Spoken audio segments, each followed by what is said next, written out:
Have you ever met someone who remembered things they shouldn't? What if a child told you stories from a life that ended years before they were born? This isn't a movie plot. It's a real case that made scientists question everything they knew about death and what comes after. 1957, a quiet English town named Hexham, John and Florence Pollock, a happy couple, lost their two daughters, Joanna and Jacqueline, in a horrific car accident.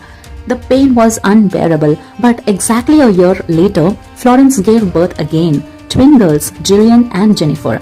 And from the moment they began to speak, something felt wrong.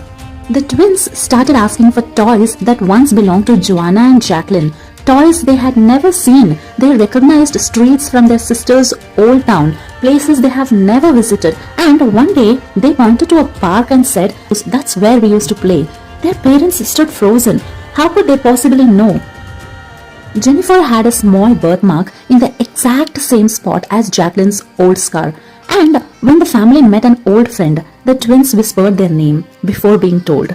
They even spoke about the accident, details no one had shared. Every memory, every emotion, it was as if Joanna and Jacqueline had returned.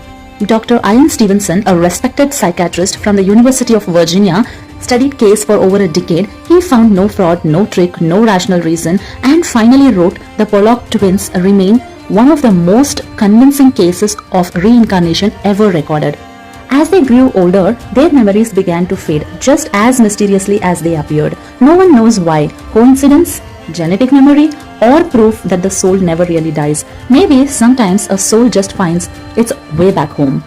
If mysteries like this make your mind wander, hit subscribe to Cure-rio-City, where every story questions what's real and what's beyond.